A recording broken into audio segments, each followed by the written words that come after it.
Hello बच्चों, welcome back to the YouTube channel All Over Learning for You, and today we are doing gravitation for class 10th Maharashtra State Board, and this is the lecture number 2.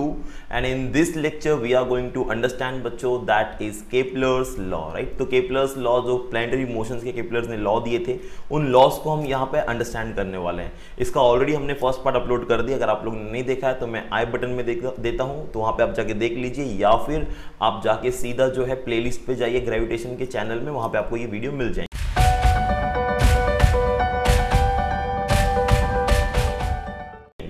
तो basically इस chapter में हमें करना क्या है, तो हम यहाँ पे प्लैनेटरी मोशंस को अंडरस्टैंड करेंगे. But before going to the planetary motions हमें कुछ बेसिक्स टर्म्स है जो अंडरस्टैंड करना बहुत जरूरी है, कुछ पास्ट हिस्ट्रीज है जो हमें समझना बहुत जरूरी है, और उसके बाद चीजें आसान हो जाएगी काफी हमें पढ़ने के लिए. ठीक है, तो हम सबसे पहले स्टार्ट करते हैं यहाँ पे कुछ एंशिएंट टाइम में क्या था. अब बच्चों आप सबको पता है कि अभी तो हमारा जो वर्ल्ड है वो काफी ज्यादा जो है एडवांस हो गया है in terms of communication and the technology, right. But अगर हम बात करें आज से कुछ सालों पहले, कुछ साल मतलब अगर मैं यहाँ पे कह रहा हूँ तो मैं कुछ बोल रहा हूँ 200-300 साल पहले की बात अगर कर रहा हूँ या उससे भी पहले की बात करता हूँ, तो यहाँ पे आप सबको पता है कि हमारा जो स्पेस ऑब्जर्वेशन था, राइट, वो काफ़ी वीक था. स्पेस ऑब्जर्वेशन काफ़ी वीक था इसलिए क्योंकि वहाँ पे जो हमारे एंशिएंट टाइम के जो लोग थे वो क्या करते थे, वो चीज़ों को ऑब्जर्व करते थे विदाउट टेलीस्कोप. टेलीस्कोप तभी था ही नहीं, ना ही उसका इन्वेंशन हुआ था. तो वो अपनी नेकेड आई से चीज़ों को देखते थे स्पेस में, और उसी के हिसाब से वो सारी चीज़ें जो है एनालाइज करते थे कि स्पेस में क्या हो रहा है. ठीक है, और ऐसे ही एंशिएंट टाइम में हमारी सारी चीज़ें होती थी. But you all know that after the discovery of telescope, जो कि गैलीलियो ने किया था, राइट, तो गैलीलियो ने टेलीस्कोप की डिस्कवरी की. तो बच्चों बता दो आपको टेलीस्कोप क्या होता है. तो टेलीस्कोप एक डिवाइस होता है जिसको हम यूज़ करते हैं दूर की चीज़ों को देखने के लिए. जैसे आप बाइनोकुलर यूज़ करते हो, तो फिलहाल बाइनोकुलर भी यूज़ होता है दूर की चीज़ों को देखने के लिए, बट बाइनोकुलर का एक लिमिट होता है एंड टेलीस्कोप की लिमिट थोड़ी ज़्यादा होती है. मतलब अगर हम बात करें स्पेस में, जैसे मून है, तो आप मून को क्लियरली देख सकते हो with the help of telescope या any other planets in the space, right. तो यहाँ पे गैलीलियो ने भी जो है स्पेस को ऑब्जर्व किया with the help of telescope, और उन्होंने भी बहुत सारा डेटा कैलकुलेट किया. बट जब हम बात करते हैं इसके बाद अलावा क्या हुआ, तो अभी आज का जो टॉपिक है वो हम टोटली बात करने वाले केपलर्स लॉ पे. तो यहाँ पे आपके सामने एक साइंटिस्ट है जिनका नाम है जोहान्स केपलर, जिन्होंने पूरे ऑब्जर्वेशंस को देखा जो यहाँ पे हमारे दिस गैलीलियो ने किया था, और उसके पहले एंशिएंट टाइम में जितने भी ऑब्जर्वेशंस थे स्पेस में, उन सभी ऑब्जर्वेशंस को देख करके इन्होंने खुद का एक जो है मतलब देखो, अभी हम जब कोई डेटा रीड करते तो इसके हिसाब से हमें कुछ चीज़ समझ में आती है. तो इन्हें जो भी कुछ समझ में आया, इन्होंने उसे क्या किया, 3 लॉ के फॉर्म में रिप्रेजेंट किया, जिसको हम बोलते हैं Kepler's law of planetary motions. तो आज के इस लेक्चर में we are going to understand the Kepler's law of planetary motion, and which is very important बच्चों. तो चलिए स्टार्ट करते हैं विदाउट एनी डिले. यस, तो क्या है exactly Kepler's law of planetary motion. यहाँ पे आप देख सकते हो, सबसे पहले अभी Kepler's law of planetary motion को अंडरस्टैंड करने के पहले एक टर्म है जो आपको पढ़ना बहुत जरूरी है, और वो क्या है बच्चों, तो वो है ellipse. Now what exactly ellipse is? जैसे आप सबको पता है कि सर्कल क्या होता है, स्क्वायर क्या होता है, ट्राइंगल क्या होता है, तो वैसे इलिप्स भी बच्चों एक तरीके का शेप है. इलिप्स भी बच्चों क्या है, एक तरीके का शेप है. तो यहाँ पे अगर इलिप्स एक शेप है तो वो कैसा शेप है, क्या हमने कभी उस शेप को देखा है? यस, तो मैं आपको बता दूँ वो शेप कैसा होता है. तो आप इमेजिन करो एक कोन है आपके पास, जैसा आपको स्क्रीन पे भी दिख रहा है, राइट. तो ये क्या है, कोन है. कोन कहाँ पे देखा आपने, आइसक्रीम का कोन देखे हो, राइट. तो क्या ये इलिप्स शेप है? नहीं बच्चों, this is not a ellipse shape. अब इस कोन का आप अगर बेस देखोगे तो वो सर्क्यूलर है. तो आइसक्रीम जो ऊपर का, जो हम आइसक्रीम तो ऐसे पकड़ते हैं, तो उसके ऊपर का जो पार्ट होता है वो सर्क्यूलर होता है. तो इसको हमने आइसक्रीम को समझ लो, आइसक्रीम कोन को हमने उल्टा रख दिया है. आइसक्रीम के कोन को हमने उल्टा रख दिया तो कुछ ऐसे दिखाई देगा. तो उसका जो बेस है वो सर्क्यूलर है. ठीक है, ओके. अगर बच्चों मैंने इस कोन को ऐसे इंक्लाइन एंगल में कट कर दिया कुछ इस तरीके से, तो क्या होगा, मुझे इसके अंदर कुछ ऐसे शेप दिखाई देगा जब मैं इसे इंक्लाइन एंगल में कट करूंगा. तो यही जो शेप मेरा बनता है, इसी शेप को बच्चों हम क्या बोलते हैं, इसी शेप को हम बोलते हैं एलिप्स. अब देखो, इसे मैं बीच के अगर पोर्शन को निकाल दूं तो मेरे पास जो ये खाली स्पेस बचती है, जो ये आउटर लाइन मेरे पास बचता है, यही मेरा क्या होता है, ये एलिप्स होता है. तो इलिप्स शेप जो है हमें यहाँ पे मिलता है. तो इलिप्स का अगर 3D फॉर्म बोले तो ओवल शेप होता है, जो कि एक एग होता है, अंडे का शेप जो होता है ओवल शेप, कुछ वैसा. ठीक है, तो यहाँ पे अब ये जो इलिप्स है, इस इलिप्स की खासियत क्या है, तो यहाँ पे पहले सबसे तो अंडरस्टैंड करो इलिप्स क्या है. So an ellipse is the curved obtained when a cone is cut by an inclined plane. Incline plane मतलब किसी एंगल पे, इंक्लाइन मतलब होता है किसी एंगल पे आप जब किसी कोन को कट करते हो तो वो जो आपको कट करने के बाद जो शेप मिलेगा उसी शेप को हम क्या बोलते हैं, इलिप्स बोलते हैं। ठीक है, ओके। इलिप्स क्यों कर रहे हैं आपको आगे समझ में आएगा धीरे धीरे जैसे हम आगे बढ़ेंगे। अब इस इलिप्स में हम इलिप्स के बारे में आगे बात करते हैं। अब देखो इलिप्स में हमारे पास दो एक्सिस होंगी। जैसे आपको पता है कि हमारे पास सर्कल में डायमीटर होता है ना, जो सर्कल को 2 पॉइंट पे टच करता है और सर्कल के सेंटर से जाता है। तो देखो ये लाइन है, ये भी इलिप्स के सेंटर से जा रही है और इलिप्स को 2 पॉइंट पे टच कर रही है, पर इसकी लेंथ और ये जो है आपके सामने इसकी लेंथ, ये दोनों डिफरेंट है ना। तो इसकी लेंथ और इसकी लेंथ क्या है, डिफरेंट है। तो यहाँ पे देखो दो लेंथ है मेरे पास। मीन दोनों लेंथ के बारे में बात करते हैं क्या है। तो जो पहली लेंथ है, जो ए बी मैंने आपको रिप्रेजेंट किया, अब ये ए बी क्या है, इस ए बी को हम बोलते हैं मेजर एक्सिस। तो ये जो ए बी लेंथ है उसे हम क्या बोलेंगे, मेजर एक्सिस।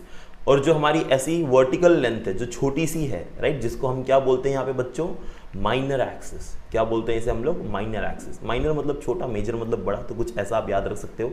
तो यहाँ पे दो चीजें हमारे पास, मेजर एक्सिस है और माइनर एक्सिस है। I hope you are getting the point और I am trying to say to you all, right. तो दो चीजें हैं बच्चों, व्हाट, मेजर एक्सिस और माइनर एक्सिस। अब यहाँ पे क्या होता है, इस मेजर एक्सिस और माइनर एक्सिस में हम कुछ टर्मिनोलॉजी को अंडरस्टैंड करते हैं। अब ये जो मेरी मेजर एक्सिस है इसमें दो फोकस होते हैं, मतलब इसके दो सेंटर्स होते हैं कुछ इस तरीके से, जैसा आपको यहाँ पे दिख रहा है, जिसको हम बोलते हैं F1 एंड F2। तो F1 and F2 are called as focus of this major axis, जिसको हम इन शॉर्ट फोकाई भी बोलेंगे, राइट। तो ये मेरी हो गई दो फोकस, जो कहां पर है बच्चों, ये मेरी है कहां पे, मेजर एक्सिस के ऊपर। ठीक है, अब यहां पे देखो इस मेजर एक्सिस को मैंने कुछ बड़ा कर लिया इस तरीके से। अब मैं क्या करता हूं, अब मैं इस एलिप्स के ऊपर कुछ 3 पॉइंट लूंगा। बात मेरी बहुत ध्यान से सुनना, इस एलिप्स के ऊपर मैं कुछ 3 पॉइंट लूंगा, कुछ ऐसे।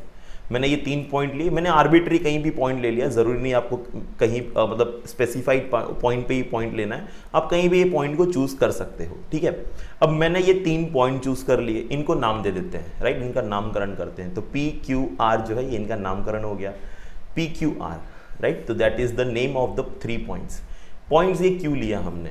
अच्छा, अब मैं क्या करता हूं, अब मेरे पास जो दो फोकस है, दो फोकस कहां है बच्चों, मेजर एक्सिस पे। कहां पे, मेजर एक्सिस पे। कौन से, ए बी पे। तो ये जो दो फोकस हैं F1 एंड F2, मैं यहां से पॉइंट P को कनेक्ट करता हूं कुछ ऐसे। मैंने क्या किया, दो फोकस F1 F2 से पॉइंट P को कनेक्ट किया। फिर से देखो मैं क्या बोल रहा हूं, राइट। तो मैं यहाँ पे क्या करूंगा, मैं इस पॉइंट P को कनेक्ट करूंगा किससे, F1 और F2 से, कुछ ऐसे। अब जब मैंने इन्हें कनेक्ट किया तो इनका कुछ डिस्टेंस होगा, टोटल लेंथ होगा। अब टोटल लेंथ मैं कैसे मेजर करूंगा, मेरी बात ध्यान से सुनना। P से लेके F1 तक का डिस्टेंस, या F1 से P तक का डिस्टेंस और F2 से P तक का डिस्टेंस, ये इसका टोटल लेंथ होगा। मतलब इस लाइन का पूरा टोटल लेंथ होगा, कहां से कहां तक, F1 से P तक और F2 से P तक। तो उसको मैं लिख देता हूं, मैं क्या लिखता हूं, F1P प्लस F2P। ठीक है, अब मैं क्या करता हूं, ऐसे ही मैं Q जो पॉइंट, Q दिख रहा है इस एलिप्स पे, जो आपको Q पॉइंट दिख रहा है, उस Q पॉइंट पे भी मैं क्या करता हूं, F1 और F2 से एक लाइन ज्वाइन कर देता हूं, कुछ ऐसे। ठीक है, अब यहां पे मुझे जो डिस्टेंस मिलेगा वो क्या होगा, F1Q प्लस F2Q, राइट, ऐसे मिलेगा। सिमिलरली मैंने जो पॉइंट R लिया है उसे भी मैं चूज कर लेता हूं, तो ये भी आपको क्या मिल जाएगा, राइट, ये मिलेगा F1R प्लस F2R। ओके, ये सर क्या है, ये मुझे अलग अलग लेंथ मिल रहे हैं, आप देख रहे हो। तो मैंने आर्बिट्री पॉइंट लेके कुछ ऐसे लेंथ बनाए हैं हमारे यहाँ पे, कहाँ पे, इस एलिप्स में। तो एलिप्स की खासियत ये होती है बच्चों कि जब आप ऐसे लेंथ लेते हो अलग अलग, मतलब आप कोई भी एक आर्बिट्री पॉइंट लोगे एलिप्स पे और उसको फोकस से ज्वाइन करोगे, तो उनका जो टोटल लेंथ होगा वो हमेशा इक्वल होगा। सभी का टोटल लेंथ हमेशा क्या होगा, इक्वल होगा। ठीक है, तो यहाँ पे F1P plus F2P will be equal to F1Q plus F2Q will be equal to plus F1R plus F2R। अगर आप कोई दूसरी पॉइंट लेते हो, C D कहीं से भी ज्वाइन करो तो भी आपको सेम ही मिलने वाला, तो इनका लेंथ का जो वैल्यू होगा, टोटल लेंथ, वो हमेशा सेम होगा, right. This much is clear to everyone. तो यहाँ पे हमने क्या सीखा, हमने इलिप्स सीखा कैसे बनता है, और इलिप्स की सब कुछ हमने प्रॉपर्टीज देखी। देखो ये प्रॉपर्टीज वैसी है जैसे हम बोलते हैं कि radius is half of diameter, है ना। अभी आप क्वेश्चन मार्क तो नहीं दे सकते, ऐसा क्यों है, वो बाई प्रूव्ड है, वैसी चीजें हैं। वैसे आप जब इसे भी सॉल्व करोगे तो ये भी प्रूव्ड है, ये चीजें ऐसी ही होती हैं। ठीक है, तो ये हो गई मेरी इलिप्स की कुछ बातें। अब आगे बढ़ते हैं केपलर्स लॉ पे। तो सबसे पहले बच्चों हम अंडरस्टैंड करेंगे Kepler's first law of motion, right, sorry, Kepler's first law of planetary motion. हम सिर्फ मोशन नहीं बोलेंगे, अभी प्लैनेटरी मोशन बोलेंगे। तो केपलर्स फर्स्ट लॉ में जो है, केपलर्स ने क्या बताया, तो इन्होंने एक स्टेटमेंट दिया that the orbit of a planet is an ellipse with sun at one of the foci. अब देखो मैंने आपको बताया कि इलिप्स में दो फोकस होते हैं, तो उन दोनों फोकाई में से किसी एक फोकाई पे सन होगा और वो जो इलिप्टिकल ऑर्बिट है उसमें हमारा प्लैनेट रिवॉल्व करेगा। कैसे होगा सर? देखो ये मान लो ये एक इलिप्टिकल ऑर्बिट है। ऑर्बिट मतलब जैसे अभी हम बोलते हैं ना इलेक्ट्रॉन का ऑर्बिट होता है, तो इलेक्ट्रॉन ऑर्बिट में घूमता है। ऑर्बिट मतलब क्या? वो पाथ जिसमें हमारी चीजें घूमेगी। तो जैसे यहाँ पे एक ऑर्बिट पे मेरा जो अर्थ है, अभी अर्थ सन के अराउंड घूमता है, आप सबको पता है। तो जिस ऑर्बिट में वो घूमता है उस ऑर्बिट को हम मतलब जिस पाथ में वो घूमता है उस पाथ को हम बोलते हैं ऑर्बिट। तो वैसे यहाँ पे ये मेरा एक इलिप्टिकल ऑर्बिट है, ठीक है। अब इलिप्टिकल ऑर्बिट में ऑब्वियसली इसमें दो एक्सिस होंगे, कुछ ऐसे, है ना, और यहाँ पे जो अपना मेजर एक्सिस होगा उसमें दो फोकस होंगे, कुछ ऐसे। तो मेरे जो दो फोकस हैं, तो अभी हमारा आप स्टेटमेंट पढ़ो क्या दिया है, the orbit of a planet is ellipse, मतलब मेरा जो प्लैनेट रिवॉल्व करेगा वो इलिप्स ऑर्बिट में रिवॉल्व करेगा, and with the sun at one of the foci. Sun कहाँ पे होगा? एक फोकाई पे होगा। तो चलो मैंने यहाँ पे सन दोनों फोकाई में से किसी एक फोकाई पे सन को ले लिया, जैसा आप देख सकते हो स्क्रीन में सन दिख रहा है आपको, एक फोकाई पे आ गया, ठीक है। और जो अर्थ है वो हमारा आ गया कहाँ पे बच्चों? इस ऑर्बिट में, इलिप्टिकल ऑर्बिट में। अब क्या बोला गया है? The orbit of planet is ellipse. तो देखो प्लैनेट इस इलिप्टिकल ऑर्बिट में घूमेगा ऐसे, ठीक है, with sun at one of the foci. तो सन एक फोकाई पर है और ऑर्बिट मेरा कुछ ऐसे घूमेगा। यस, आप देख रहे हो कैसे ऑर्बिट मेरा मतलब प्लैनेट मेरा घूम रहा है अराउंड द सन, और सन कहाँ पे? एक इलिप्टिकल ऑर्बिट में। तो यहाँ पे बच्चों एक बात हमें समझ में आती है कि अब तक तो हम ये पढ़ रहे थे, अब तक हम क्या पढ़ रहे थे कि हमारा जो प्लैनेट्स होता है वो हमें लगता था कि सर्कुलर मोशन घूमता है ना, सर्कल में घूमता है अराउंड द सन, पर ऐसा नहीं होता है, ठीक है, ऐसा नहीं होता है, वो इलिप्टिकल ऑर्बिट में ही घूमता है, ठीक है। फर्स्ट क्लियर है स्टेटमेंट, यही केपलर का फर्स्ट लॉ था। केपलर का फर्स्ट लॉ क्या था? The orbit of planet is ellipse with sun at one of the foci, that's it, okay.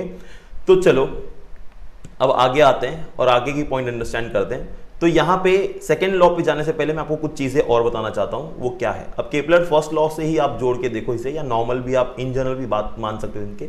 तो जैसे ये मेरा इलिप्टिकल ऑर्बिट है, राइट, और इसके जो एक फोकस पे हमारा सन है ना, एक फोकस पे हमारा सन है, जो मेजर एक्सिस के फोकस पे हमने सन को चूज किया है। और मैंने ऑर्बिट में हमारा अर्थ ले लिया कुछ इस तरीके से। तो मैंने ऑर्बिट में जब अर्थ को चूज किया बच्चों यहाँ पे, तो अभी आप सबको पता है कि अर्थ कैसे घूमने वाला है यहाँ पे। तो अर्थ घूमेगा कैसे हमारा? यस, इस इलिप्टिकल ऑर्बिट में घूमेगा, कुछ ऐसे घूमेगा। अब आप देख रहे हो अर्थ हमारा इलिप्टिकल ऑर्बिट में घूम रहा है, माय गॉड कुछ ज्यादा ही फास्ट घूम रहा है या। तो अर्थ हमारा, अभी आप सबको पता है ना बच्चों, अर्थ को सन के अराउंड एक चक्कर लगाने में कितना दिन लगता है? Yes, 365 days and 6 hours. और वही 6 आवर्स एक्स्ट्रा ऐड होते होते हमें एक लीप ईयर में एक एक्स्ट्रा दिन मिलता है। इसलिए फरवरी में हमारे पास क्या होते हैं? एक एक्स्ट्रा डे होता है ना, 29 डेज होते हैं फरवरी में, तो वो इसी वजह से होता है। तो यहाँ पे क्या हो रहा है कि ये जो अर्थ है ये सन के अराउंड घूम रहा है। अब सन के अराउंड जब अर्थ हमारा घूमता है तो इसके पास दो पॉइंट होते हैं, एक होता है पेरिजी और एक होता है apogee. Now what is पेरिजी and what is apogee? जब हमारा प्लैनेट और सन पास में होगा जिस वक्त, उस पॉइंट को हम बोलते हैं पेरिजी, और जब हमारा प्लैनेट और सन दूर दूर होगा उस पॉइंट को हम बोलेंगे apogee. Are you getting my point what I am saying बच्चों? जब मेरा प्लैनेट और सन पास में होगा तो उसे हम क्या बोलेंगे? पेरिजी, और जब प्लैनेट और सन दूर होगा तो उसको हम बोलेंगे अपोजी, ठीक है। तो कुछ इस तरीके से। अब यहां पे आप देख रहे हो जब सन घूम के, देखो अभी मेरा सन घूम के कहां पे गया? पेरिजी के पास में हो गया। अब देखो अब वो जा रहा है अपोजी के पास, तो वो दूर हो गया। You getting the point? इसमें कुछ कंडीशन होते हैं। जब सन हमारा पेरिजी के मतलब जब हमारा प्लैनेट पेरिजी के पास होगा तो उसकी स्पीड ना फास्ट हो जाती है, और जब वो अपोजी के पास होता है तो उसकी स्पीड स्लो हो जाती है। ये बात को ध्यान में रखो, ठीक है। बात क्या ध्यान में रखनी है कि जब हमारा अर्थ सन के करीब होगा तो उसकी स्पीड फास्ट होगी, और जब हमारा सन अर्थ से मतलब जब हमारा सन और अर्थ दूर होगा तो उसकी स्पीड स्लो हो जाएगी, ठीक है। इतना ही बात आपको ध्यान में रखना है। अब आगे बढ़ते हैं। नाउ वील अंडरस्टैंड बच्चों Kepler second law of motion. तो यहाँ पे क्या स्टेटमेंट दिया है? स्टेटमेंट ये दिया है, the line joining the planet and the sun sweeps equal area in equal interval of time, ठीक है। The line joining the planet sun sweeps equal area in equal interval of time. अब इसको understand करते हैं। तो मान लो हमने फिर से एक ऑर्बिट ले लिया, इलिप्टिकल ऑर्बिट, ठीक है। इसमें दो एक्सिस ले लिए और दो मेजर एक्सिस है, उस पर हमने दो फोकस भी ले लिया, जिसको हम फोकाई भी बोलते हैं, राइट, दोनों को कंबाइन। और हमने क्या किया, एक फोकाई पे जो है हमारा सन ले लिया। अब देखो क्या बोला है, the line joining the planet swipes equal area in equal interval of time. तो इसको हम अंडरस्टैंड करते हैं। अब मान लो मेरे पास एक अर्थ, राइट, अब ये देखो ये सन का मैंने सेंटर ले लिया है एस, तो अभी आप देख रहे हो सन के ऊपर एस लिखा हुआ, सन का सेंटर है, ठीक है। तो मान लो मैंने एक अर्थ लिया, अब आप हमें पता है कि अर्थ क्या करेगा भाई, अर्थ जो है इस इलिप्टिकल ऑर्बिट में क्या करेगा, रिवॉल्व करेगा। इतना तो हमें पता है कि earth is going to revolve in the elliptical orbit, ठीक है। इसके अलावा क्या होगा अभी, अब मैंने यहां पे बोला the line joining the planet and the sun sweeps equal area in equal interval of time. तो देखो मान लो मेरा अर्थ यहां पर है, ठीक है, और मेरे अर्थ को यहां से थोड़ा सा आगे जाने में, मतलब मैं बोलता हूं अर्थ को, चलो मैं पहले दिखाता हूं, अर्थ यहां से यहां गया, ठीक है। अब आपने देखा अर्थ यहां से यहां आ गया, मतलब अर्थ जो है मेरा पॉइंट ए से पॉइंट बी पे गया। मेरी बात ध्यान से सुनना बच्चों, अर्थ पॉइंट ए से पॉइंट बी पे गया। मैं कहता हूं कि मेरे अर्थ को पॉइंट ए से पॉइंट बी पे जाने के लिए 30 डेज लग गए। कितने दिन लग गए बच्चों, 30 डेज लग गए। अब मैंने आपको एक बात और बोली थी कि हमारा प्लैनेट और जब सन दूर दूर होते हैं तो उस वक्त अर्थ की स्पीड स्लो हो जाती है। तो उसने 30 डेज में सिर्फ इतना सा ही डिस्टेंस कवर किया है, ए टू बी। कितना डिस्टेंस कवर किया है, ए टू बी, कितने डेज में, 30 डेज में। अब आगे क्या होता है, अब आगे क्या होता है, बात ध्यान से सुनना। तो अभी देखो हमें स्टेटमेंट दिया the line joining the planet, है ना, एंड द सन। तो मैं अभी प्लैनेट और सन से एक लाइन ज्वाइन करता हूं, कुछ ऐसे। देखा, मैंने प्लैनेट और सन से एक लाइन ज्वाइन किया। अब ये कुछ मुझे एक एरिया देगा, कुछ ऐसे, ठीक है, ये मुझे कुछ एरिया देगा। तो हम क्या बोलते हैं, the line joining the planet and the sun sweeps equal area in equal interval of time. तो ये तो फिलहाल अभी मेरा एक एरिया हो गया in the time interval of 30 days, जिसको मैं बोलता हूं एरिया A1, जिसको मैंने क्या बोला, एरिया A1। अब हम दूसरे प्लैनेट पे आते हैं, ठीक है।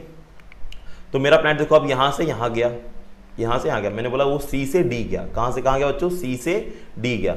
अब बहुत ध्यान से सुनना इसको, प्लैनेट हमारा सी से डी गया है, तो यहां पे भी हम क्या करेंगे, इसको लाइन ज्वाइन करेंगे। और ये भी, अच्छा मुझे बताओ, ये सी से डी गया है यहां पे। अच्छा आप एक चीज नोटिस करो, ये भी जो सी से डी गया, ये डिस्टेंस ज्यादा ट्रेवल हुआ है कि नहीं हुआ है। ए टू बी का डिस्टेंस देखो और सी टू डी का डिस्टेंस देखो, दोनों में डिफरेंस है, राइट। तो सी टू डी में डिस्टेंस ज्यादा ट्रेवल हुआ है compare to A to B, है ना। ए टू बी के कंपैरिजन में सी टू डी का डिस्टेंस ज्यादा ट्रेवल हुआ है। ऐसा क्यों है, यहां पे ये भी 30 डेज में ही हुआ है। सबसे बड़ी बात कि ये भी हमारा कैसा है, 30 डेज में ही हुआ है। 30 डेज में ए टू बी का भी हुआ, 30 डेज में सी टू डी का भी हुआ, दोनों सेम टाइम इंटरवल लगा, बट यहाँ पे डिस्टेंस कम ज्यादा है। क्यों, क्योंकि मैंने अभी आपको बच्चों पेरिजी और अपोजी का कॉन्सेप्ट बताया था। पेरिजी में, पेरिजी मतलब जब मेरा प्लैनेट और सन पास में होता है, अपोजी मतलब जब मेरा सन और प्लैनेट दूर दूर होता है। तो उस वक्त क्या होता है, जब वो पास में होते हैं उनकी स्पीड ज्यादा होती है। तो इसलिए यहाँ पे पेरिजी के वक्त उसने क्या किया, सेम टाइम में ज्यादा डिस्टेंस ट्रेवल किया। तो यहाँ पे जो टोटल एरिया कवर होगा कैसे होगा, फिर से आप लाइन ज्वाइन करो प्लैनेट और सन के बीच में कुछ ऐसे, और टोटल एरिया कुछ मेरा ये कवर हो जाएगा। और इस एरिया को मैं बोलूंगा A2, इस एरिया को मैं क्या बोलूंगा, A2। तो हम यहाँ पे क्या कहते हैं, अब मैं स्टेटमेंट को फिर से रीड करता हूँ, ध्यान से समझना। The line joining the planet and the sun sweeps equal area in equal interval of time. तो देखो मैंने इक्वल, अभी यहाँ पे जो एरिया A1 और A2 मिल रहा है ये दोनों सेम होगा, सेम टाइम के लिए। 30 डेज सेम टाइम है, तो एरिया भी दोनों का क्या होगा, सेम होगा। So my area A1 will be equal to area A2। इसको डब्बे में कर देते हैं, ठीक है। ये था हमारा Kepler's second law. I hope everyone understood what is Kepler's second law, ठीक है। नहीं समझा तो वीडियो को रिवाइंड करो, फिर से देखो, काफी मजा आएगा। ओके, आगे बढ़ते हैं। आगे बढ़ने से पहले वीडियो पसंद आ रही है बच्चों तो प्लीज लाइक, शेयर और सब्सक्राइब जरूर करना, अपने दोस्तों के साथ शेयर करना और उनको बताना आप कितने इंटरेस्टिंग वे में जो है फिजिक्स को अंडरस्टैंड कर रहे हो, ठीक है। चलो आगे बढ़ते हैं। तो नेक्स्ट अभी हम जो करेंगे वो है हमारा केपलर्स थर्ड लॉ, जो कि लास्ट लॉ है आज के टॉपिक का हमारा, राइट। क्या है, the square of the period of revolution around the sun is directly proportional to the cube of the mean distance of the planet from the सन।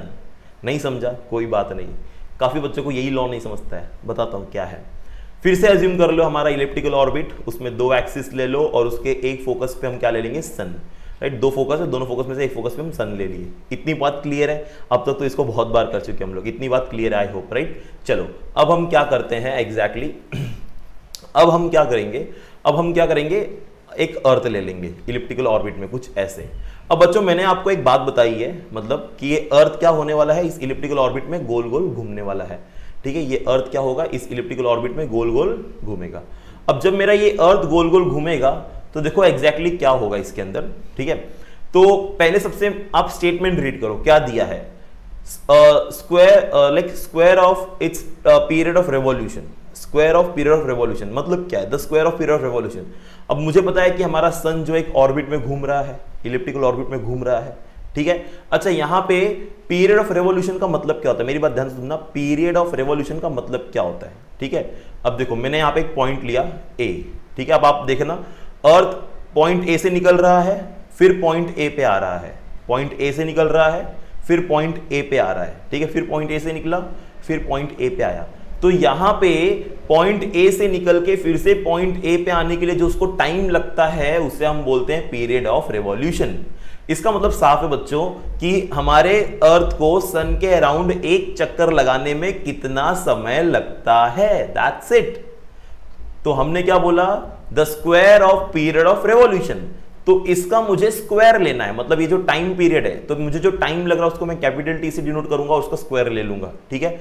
तो the square of period of revolution, तो ठीक है, मैंने क्या बोला आपको, ठीक है। तो इसको आप अंडरस्टैंड करो। तो देखो मैंने उसे लिख दिया square of its period of revolution, ठीक है, जिसको मैंने क्या एज्यूम किया? टी स्क्वायर, जो स्टेटमेंट था। तो ये टी क्या है? मेरा टाइम पीरियड प्लैनेट के लिए अराउंड द सन कितना लग रहा है, राइट, उसके अराउंड रिवॉल्व होने के लिए। आगे बढ़ते हैं। फिर हमें बोला है डायरेक्टली प्रोपोर्शनल टू, तो पहले हम लिख देते हैं टी स्क्वायर, ठीक है, जो क्या है? डायरेक्टली प्रोपोर्शनल है, ठीक है, डायरेक्टली प्रोपोर्शनल है, मतलब मैंने प्रोपोर्शनलिटी का साइन दे दिया अल्फा। डायरेक्टली प्रोपोर्शनल का मतलब होता है बच्चों, देखो हमारे पास दो प्रोपोर्शनैलिटी होती है, एक होता है डायरेक्ट और एक होता है इनवर्स। डायरेक्ट प्रोपोर्शनल में क्या होता है कि अगर एक क्वांटिटी इंक्रीज होती है तो दूसरी भी इंक्रीज होगी, और इनवर्स में क्या होता है? अगर एक इंक्रीज होगा तो दूसरा डिक्रीज होगा, ठीक है। ये डायरेक्ट रिलेशन और इनवर्स रिलेशन आप इस चैप्टर में काफी बार पढ़ोगे, ठीक है। अभी एक यहाँ पे डायरेक्ट पढ़ रहे हो, जब मैं आपको Newton's universal law of gravitation पढ़ाऊंगा तो वहां पे इनवर्स और डायरेक्ट दोनों भी एक्सप्लेन करूंगा, ठीक है। तो फिलहाल डायरेक्ट में अभी ये अंडरस्टैंड करो, जब एक क्वांटिटी बढ़ेगी तो दूसरी भी बढ़ेगी। इस पॉइंट को मैं थोड़ा आगे और एक्सप्लेन करूंगा, ठीक है। अब मेरा नेक्स्ट क्या है? The cube of mean distance. अब मेरी बात देखना बच्चों, ये जो प्लैनेट मेरा रिवॉल्व हो रहा है अराउंड द सन, मुझे एक बात बताओ, क्या इस प्लैनेट का सन से डिस्टेंस हमेशा सेम है?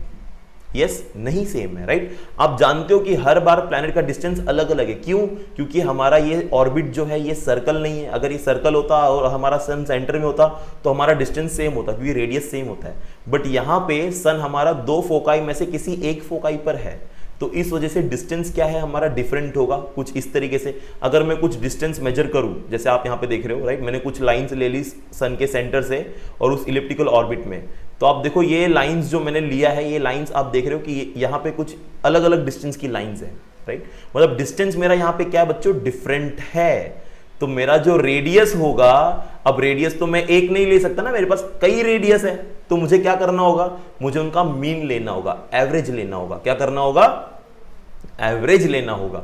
एवरेज आप लोगों ने काफी बार पढ़ा है। एवरेज मतलब क्या होता है? देखो जब कोई वैल्यूज अलग अलग होती है काफी बार, तो हम क्या करते हैं? उस वैल्यूज का एवरेज ले लेते हैं। एक एवरेज वैल्यू मतलब एक मान के चलते कितना होगा, तो हम क्या करेंगे? इन सभी डिस्टेंस को ऐड करेंगे और ऐड करके उनको डिवाइड बाय उतना कर देंगे। जैसे मैंने यहाँ पे आपको 1 2 3 4 डिस्टेंस दिखाएं, तो मैं इन 4 डिस्टेंस को ऐड करूंगा, डिवाइड बाय 4 कर दूंगा, तो जो मेरी वैल्यू आ जाएगी वो मेरी एवरेज वैल्यू हो जाएगी, ठीक है। इतनी बात समझ में आई? तो अब हम क्या बोलते हैं? तो उसको मीन वैल्यू भी बोलते हैं। तो मैं बोलता हूं cube of the mean distance. तो मैं अभी मीन डिस्टेंस का क्यूब लूंगा। मीन डिस्टेंस का मैं अब क्या लूंगा बच्चों? क्यूब, ठीक है। तो उसे रिप्रेजेंट कर दो, that is what? R cube, जो क्या है मेरा मीन डिस्टेंस का क्यूब है। बच्चों ये बन गया मेरा केपलर्स थर्ड लॉ, राइट। इसको डब्बे में कर दिया हमने। थोड़ा सा इसको आगे और सिंप्लीफाई करता हूं मैं, ठीक है। तो केपलर्स थर्ड लॉ क्या कहता है कि आप टाइम पीरियड का जो स्क्वायर लोगे, टाइम पीरियड मतलब प्लैनेट को एक रेवोल्यूशन कंप्लीट करने में जो टाइम लग रहा है, वो डायरेक्टली प्रोपोर्शनल होगा मीन ऑफ द मतलब cube of the mean distance से, ठीक है। इसको अभी देखो, ये जो प्रोपोर्शनलिटी साइन अल्फा होती है ना, इस साइन को निकालने के लिए हम कभी कभी कुछ कांस्टेंट लेते हैं, कभी कभी क्या हमेशा ही कांस्टेंट लेना पड़ता है। तो यहां पे मैं जो कांस्टेंट लेता हूं, मतलब मुझे अल्फा निकाल के इक्वल्स टू का साइन चाहिए। क्या चाहिए? अल्फा निकाल के हमें क्या चाहिए? इक्वल्स टू का साइन चाहिए, ठीक है। तो उसके लिए मुझे क्या करना होगा? मुझे ये अल्फा निकाल के इक्वल्स टू का साइन चाहिए, ठीक है। तो मैं क्या करता हूं, देखो मैं इसको ऐसे लिखता हूं, t square is equals to k r. तो देखो मैंने यहाँ पे क्या कर दिया? अल्फा को रिमूव करके यहाँ पे के लिख दिया। अल्फा को रिमूव करके मैंने क्या लिख दिया बच्चों? के लिख दिया, ठीक है। अच्छा, अब इसको मैं रीअरेंज करता हूं, मैं आर को लेफ्ट हैंड साइड में लेके आता हूं, तो ये मुझे कुछ ऐसे मिल जाएगा, T square divide by R cube, ठीक है। T square divide by R cube is equal to K, T square divide by R cube is equal to K. तो ये मुझे उस कांस्टेंट की वैल्यू मिल गई, ठीक है। इसको भी डब्बे में कर दो, ये आपका हो गया के प्लस थर्ड लॉ। तो के प्लस थर्ड लॉ जो ऊपर येलो डब्बा है और जो रेड डब्बा है दोनों एक ही है, कोई डिफरेंट नहीं है इसमें, ठीक है। तो इसी को हम आगे फर्दर यूज करेंगे। तो यहाँ पे बच्चों हमने केपलर्स के तीनों लॉ जो है एक्सप्लेन कर दिए हैं। And yes, if you like the video तो प्लीज चैनल को लाइक शेयर सब्सक्राइब जरूर करो और अपने दोस्तों के साथ शेयर करो कि आप कितने मजे से फिजिक्स को अंडरस्टैंड कर रहे हो। एंड आई होप दैट बच्चों की आपकी स्टडीज काफी अच्छी चल रही हो इस वीडियो लेक्चर की मदद से। थैंक यू वेरी मच बच्चों, मिलते हैं नेक्स्ट लेक्चर में इसी जोश और उमंग के साथ और इसी वीडियो के मतलब इसके नेक्स्ट पार्ट के साथ, और कंटिन्यू करेंगे हम हमारे चैप्टर्स को। थैंक यू बच्चों, will meet you in the next lecture. Bye everyone, take care and do your studies well and make your parents proud by your studies. Love you all बच्चों, take care, मिलते हैं next lecture में। Bye बच्चों।